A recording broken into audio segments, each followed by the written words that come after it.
नमस्कार साथियों, आप सभी का स्वागत है आपके अपने YouTube channel study for success में। तो आइए साथियों, स्टार्ट करते हैं आज का वीडियो। आज का हमारा जो वीडियो है वह हिंदी से संबंधित है। इस चैनल पर आपको सभी क्लासें बिल्कुल शुरुआत से प्रोवाइड करवाई जा रही हैं, इसलिए आप यह बिल्कुल भी चिंता ना करें कि आपका बेस कमज़ोर रहेगा। यहाँ पर जो भी क्लासेस आपको प्रोवाइड करवाई जाएंगी वो सारी क्लासेस बेस से ही स्टार्ट होंगी। तो सबसे पहला टॉपिक है हिंदी भाषा का विकास। हिंदी हमारी कहाँ से शुरू होती है, हिंदी का विकास कैसे होता है, हिंदी धीरे धीरे आगे जाके किस प्रकार से ग्रोथ करती है अपनी भाषा में, वो सारी चीज़ें हम इस वीडियो के माध्यम से जानेंगे। और हिंदी भाषा विकास से बनने वाले सभी प्रकार के प्रतियोगी परीक्षाओं में पूछे जाने वाले प्रश्नों को भी इस श्रृंखला में हल करेंगे। तो आइए, आज का हमारा पहला क्वेश्चन है, आकृति या रूप के आधार पर हिंदी क्या है। तो आकृति या रूप के आधार पर हिंदी वियोगात्मक या विश्लिष्ट है। नेक्स्ट क्वेश्चन है हमारा कि भाषा परिवार के आधार पर हिंदी है। तो भाषा परिवार के आधार पर हिंदी भारोपीय परिवार की भाषा है। जैसा कि हम सभी जानते हैं कि 4 भाषा परिवार हैं। पहला है द्रविड़, दूसरा है आस्ट्रिक, तीसरा है चीनी तिब्बती, चौथा है भारोपीय। तो इन सभी चारों परिवारों में जो सबसे बड़ा भाषा परिवार है वह भारोपीय भाषा परिवार है। और भारोपीय भाषा परिवार से एक निकली हुई भाषा है हिंदी। तो हिंदी किस भाषा परिवार से आई हुई है? भारोपीय भाषा परिवार से। नेक्स्ट क्वेश्चन है हमारा, हिंदी की आदि जननी है। तो प्यारे साथियों, हिंदी की आदि जननी कौन सी भाषा है? तो हिंदी का जो विकास हुआ है वह हमारी संस्कृत भाषा से हुआ है। जैसा कि हम सभी जानते हैं, संस्कृत हमारी सबसे प्राचीनतम भाषा है जो वेदों में भी प्रयुक्त होती रही है और पुराने ऋषि मुनियों के द्वारा भी संस्कृत भाषा का प्रयोग किया गया है। तो संस्कृत भाषा से ही हमारी हिंदी का विकास हुआ है। नेक्स्ट क्वेश्चन है हमारा, हिंदी भाषा का विकास क्रम। देखिए, जो हिंदी आज हम पढ़ रहे हैं, सीख रहे हैं, वह हिंदी इस तरीके की नहीं थी जैसी हम अभी पढ़ रहे हैं। हिंदी का विकास कई क्रमों में हुआ है। उस क्रम में जो हिंदी के विकास की कड़ी रही है उसमें कई सारी भाषाएं बीच बीच में मिश्रित होती रही हैं, इसलिए हिंदी पूर्णतः आधुनिक नहीं हो पाई।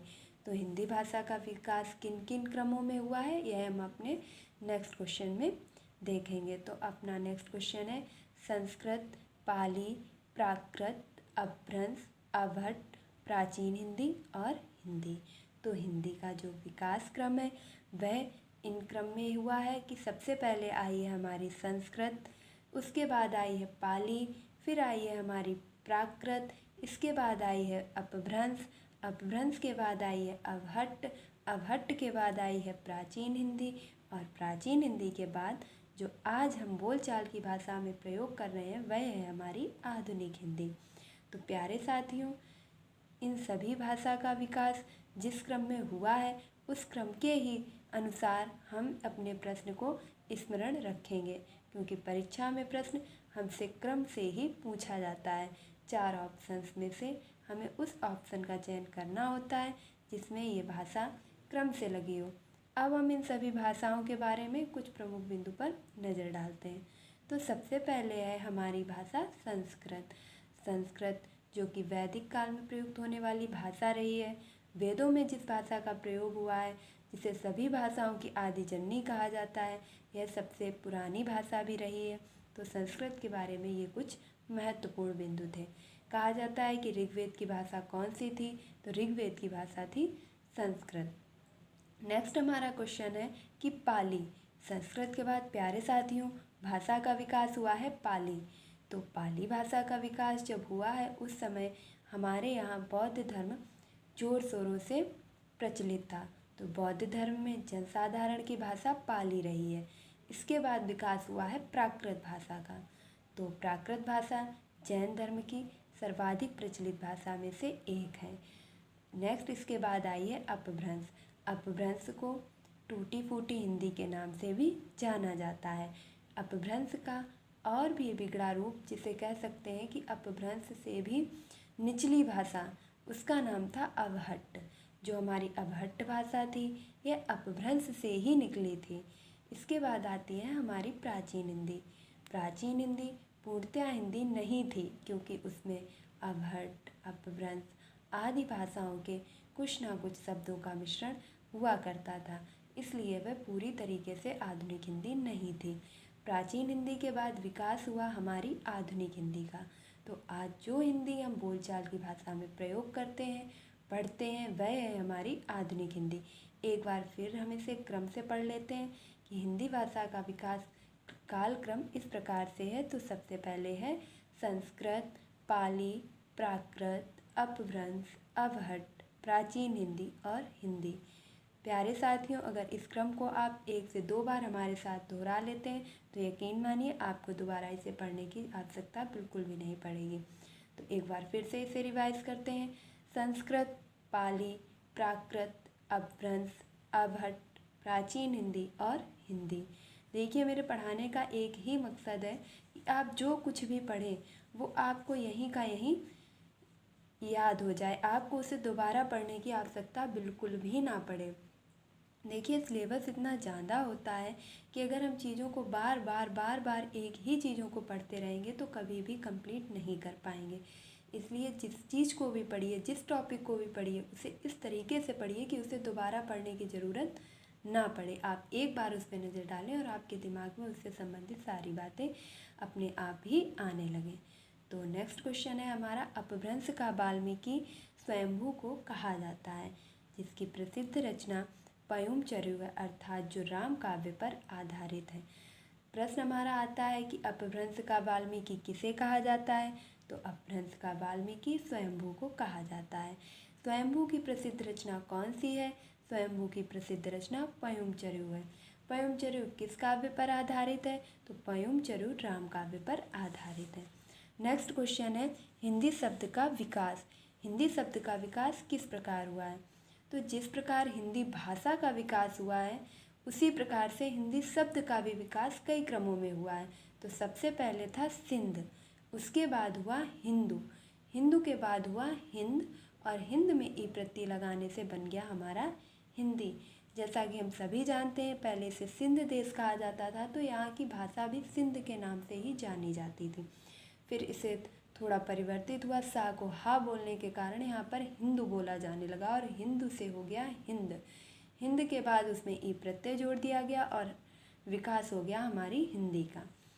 तो नेक्स्ट क्वेश्चन है, हिंदी मूलतः फारसी भाषा का शब्द है। जैसा कि हम सभी जानते हैं कि हम हिंदी विषय की चर्चा कर रहे हैं, हिंदी विषय के बारे में पढ़ रहे हैं, लेकिन यह एक बहुत ही महत्वपूर्ण प्रश्न है कि हिंदी भाषा स्वयं में हिंदी भाषा का शब्द नहीं है, हिंदी वरन फारसी भाषा का शब्द है। यह प्रश्न हमारे पिछले सुपर टेट में भी पूछा गया था, जिसमें यह प्रश्न आ गया था कि हिंदी किस भाषा का शब्द है? तो हिंदी फारसी भाषा का शब्द है। देखिए, सभी प्रश्नों को बहुत ही गहनता से सुनिएगा, क्योंकि ये सभी प्रश्न आपकी प्रतियोगी परीक्षाओं में आने वाले और आए हुए प्रश्न ही हैं। तो नेक्स्ट टॉपिक है हमारा, अपभ्रंश से निर्मित भारतीय आर्य भाषाएं। तो अपभ्रंश से भारतीय आर्य भाषाओं का जो विकास हुआ है वह किस किस अपभ्रंश से हुआ है, उन बारे में हम अभी चर्चा करते हैं। तो आइए,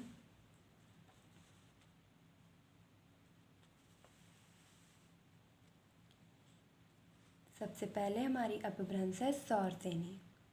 सौरसेनी अपभ्रंश जो कि सबसे पुरानी अपभ्रंश में से एक है। सौरसेनी अपभ्रंश से जिन भारतीय आर्य भाषाओं का विकास हुआ है उनमें आती है हमारी राजस्थानी, गुजराती, पश्चिमी हिंदी। नेक्स्ट हमारी अपभ्रंश है मागधी अपभ्रंश। मागधी अपभ्रंश से जिन भाषाओं का विकास हुआ है उसमें आती हैं बिहारी, उड़िया, बांग्ला, असमिया। नेक्स्ट अपभ्रंश है अर्धमागधी। अर्धमागधी अपभ्रंश से पूर्वी हिंदी का विकास हुआ है। देखिए, इन सब को अगर बार बार क्रम से दोहराया जाए तो इन चीज़ों को दोबारा पढ़ने की आवश्यकता बिल्कुल भी नहीं पड़ेगी। तो जिस तरीके से हम बोल रहे हैं बेहतर होगा कि आप हमारे साथ साथ उस चीज़ को बोलते रहें। तो फिर एक बार शुरू से पढ़ते हैं। सौरसेनी अपभ्रंश। सौरसेनी अपभ्रंश से राजस्थानी, गुजराती, पश्चिमी हिंदी का विकास हुआ है। मागधी अपभ्रंश से बिहारी, उड़िया, बांग्ला, असमिया का विकास हुआ है। नेक्स्ट है अर्धमागधी। अर्धमागधी से पूर्वी हिंदी का विकास हुआ है। नेक्स्ट अपभ्रंश है हमारी खस अपभ्रंश। खस अपभ्रंश से पहाड़ी, गढ़वाली, कुमायूनी आदि भाषाओं का विकास हुआ है। देखिए खस अपभ्रंश जो हमारी है ये नेपाल उत्तराखंड की अपभ्रंश है। इससे वो सभी पहाड़ी भाषाओं का विकास हुआ है जो उत्तराखंड, देहरादून, कुमायूनी, गढ़वाल में बोली जाती हैं। फिर एक बार शुरू से देख लेते हैं सौरसेनी अपभ्रंश। सौरसेनी अपभ्रंश से राजस्थानी, गुजराती, पश्चिमी हिंदी का विकास हुआ है। मागधी से बिहारी, उड़िया, बांग्ला, असमिया का विकास हुआ है। अर्धमागधी से पूर्वी हिंदी का विकास हुआ है और खस अपभ्रंश से पहाड़ी, गढ़वाली, कुमायूनी हिंदी का विकास हुआ है। नेक्स्ट क्वेश्चन है हमारा महाराष्ट्री। तो महाराष्ट्री अपभ्रंश से मराठी भाषा का विकास हुआ है। महाराष्ट्री अपभ्रंश से मराठी भाषा का विकास हुआ है। देखिए हम प्रत्येक क्वेश्चन को 1 से 2 बार इसलिए दोहरा रहे हैं क्योंकि आपके याद करने में सरलता हो सके। तो इसलिए आप ये बिल्कुल भी ना सोचें कि वीडियो लंबा हो रहा है, क्योंकि ये वीडियो आपको एक ही बार में प्रोवाइड किया जाएगा।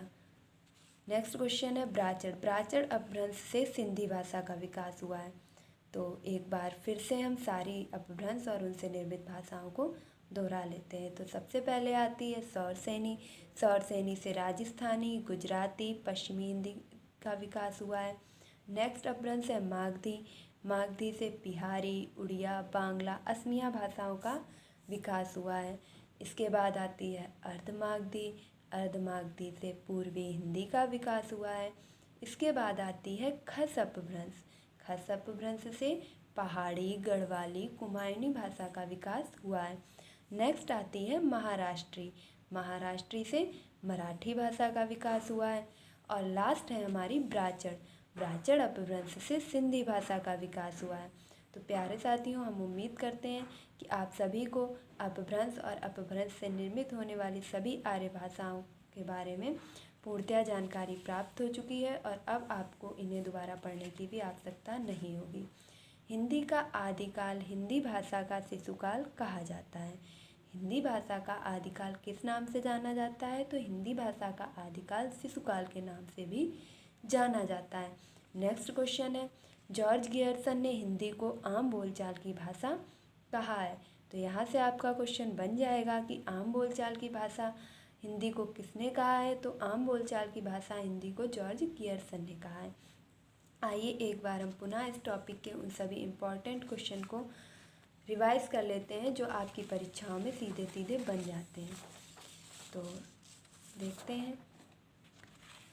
सबसे पहला क्वेश्चन, हिंदी आकृति या रूप के आधार पर किस प्रकार की भाषा है? तो वियोगात्मक या विश्लिष्ट। भाषा परिवार के आधार पर हिंदी किस प्रकार की भाषा है? तो परिवार की भाषा है। नेक्स्ट है हिंदी की आदि जननी कौन है? तो हिंदी की आदि जननी संस्कृत है। हिंदी का विकास क्रम किस प्रकार से हुआ है? तो प्यारे साथियों, हम आपसे यह उम्मीद करते हैं कि अब आप वीडियो की तरफ बिना देखे इस लाइन को अपने आप से दोहराने की कोशिश करेंगे। तो आइए हमारे साथ साथ बोलिए, संस्कृत, पाली, प्राकृत, अपभ्रंश, अवहट, प्राचीन हिंदी, हिंदी। संस्कृत, पाली, प्राकृत, अपभ्रंश, अवहट, प्राचीन हिंदी और प्रारंभिक हिंदी। अपभ्रंश का वाल्मीकि किसे कहा जाता है? अपभ्रंश का वाल्मीकि स्वयंभू को कहा जाता है। स्वयंभू की प्रसिद्ध रचना कौन सी है? स्वयंभू की प्रसिद्ध रचना पयंचर्यु है जो राम काव्य पर आधारित है। हिंदी किस भाषा का शब्द है? तो हिंदी फारसी भाषा का शब्द है। सौरसेनी से राजस्थानी, गुजराती, पश्चिमी हिंदी भाषा का विकास हुआ है, जबकि मागधी से बिहारी, उड़िया, बांग्ला, असमिया भाषा का विकास हुआ है और अर्धमागधी अपभ्रंश से पूर्वी हिंदी का विकास हुआ है। खस अपभ्रंश से पहाड़ी, गढ़वाली, कुमायूनी हिंदी का विकास हुआ है। नेक्स्ट है हमारी महाराष्ट्री अपभ्रंश। महाराष्ट्री अपभ्रंश से मराठी भाषा का विकास हुआ है। ब्राचड़ अपभ्रंश। ब्राचड़ अपभ्रंश से सिंधी भाषा का विकास हुआ है। नेक्स्ट है हमारा हिंदी भाषा का शिशुकाल किसे कहा जाता है? तो हिंदी भाषा का शिशुकाल आदिकाल को कहा जाता है। हिंदी भाषा को आम बोलचाल की भाषा किसने कहा है? हिंदी भाषा को आम बोलचाल की भाषा जॉर्ज गियर्सन ने कहा है। तो प्यारे साथियों, मैं पूरी उम्मीद करती हूँ आपको मेरे द्वारा पढ़ाए गए इस भाषा विकास के टॉपिक के सारे प्रश्न आसानी से बनने लग गए होंगे और अब आप परीक्षा में आने वाले इनसे सभी संबंधित प्रश्नों को आसानी से हल कर पाएंगे। तो अगर आपको हमारा यह वीडियो पसंद आया है तो इस चैनल को लाइक करें, सब्सक्राइब करें और इस वीडियो को आगे बढ़ाएं। मिलते हैं अपने नेक्स्ट वीडियो में, तब तक के लिए खुश रहें, मस्त रहें और पढ़ाई को जारी रखें।